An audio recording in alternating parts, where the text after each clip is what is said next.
بسم اللہ الرحمن الرحیم۔ السلام علیکم۔ آپ کے بچے بھلے آپ سے پوچھیں یا نہ پوچھیں، آپ انہیں یہ ضرور بتایا کیجئے کہ ہم فلسطین سے اس لیے محبت کرتے ہیں۔ نمبر 1، یہ فلسطین انبیاء علیہ السلام کا مسکن اور سرزمین رہی ہے۔ نمبر 2، حضرت ابراہیم علیہ السلام نے فلسطین کی طرف ہجرت فرمائی۔ نمبر 3، اللہ تبارک و تعالیٰ نے حضرت لوط علیہ السلام کو اس عذاب سے نجات دی جو ان کی قوم پر اسی جگہ نازل ہوا تھا۔ نمبر 4، حضرت داؤد علیہ السلام نے اس سرزمین پر سکونت رکھی اور یہیں اپنا ایک محراب بھی تعمیر فرمایا۔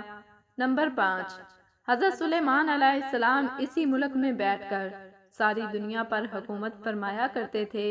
نمبر 6، چیونٹی کا وہ مشہور قصہ جس میں ایک چیونٹی نے اپنی باقی ساتھیوں سے کہا تھا، اے چیونٹیوں اپنے بلوں میں گھس جاؤ، یہیں اس ملک میں واقع اسکلان شہر کی ایک وادی میں پیش آیا تھا جس کا نام بعد میں وادی نمل یعنی چونٹیوں کی وادی رکھ دیا گیا تھا۔ حضرت زکریا علیہ السلام کا محراب بھی اسی شہر میں ہے۔ نمبر 8، حضرت موسیٰ علیہ السلام نے اسی ملک کے بارے میں اپنے ساتھیوں سے کہا تھا کہ اس مقدس شہر میں داخل ہو جاؤ۔ انہوں نے اس شہر کو مقدس شہر اس کے شرک سے پاک ہونے اور انبیاء علیہ السلام کا مسکن ہونے کی وجہ سے کہا تھا۔ نمبر 9، اس شہر میں کئی معجزات وقوع پذیر ہوئے جن میں ایک کنواری بی بی حضرت مریم کے بطن سے حضرت عیسیٰ علیہ السلام کی ولادت مبارکہ بھی ہے۔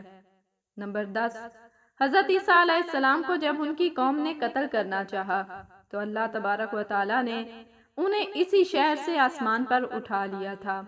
نمبر 11، قیامت کی علامات میں سے ایک حضرت عیسیٰ علیہ السلام کا زمین پر واپس تشریف اسی شہر کے مقام سفید مینار کے پاس ہوگا۔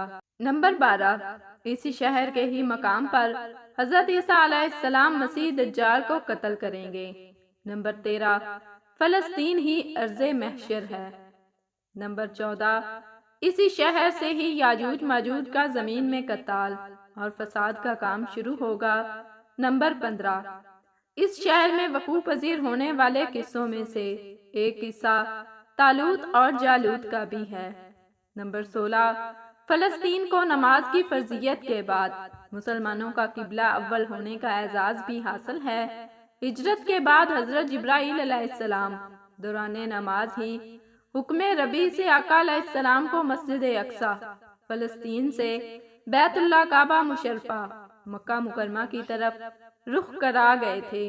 جس مسجد میں یہ واقعہ پیش آیا وہ مسجد آج بھی مسجد قبلہ تین کہلاتی ہے۔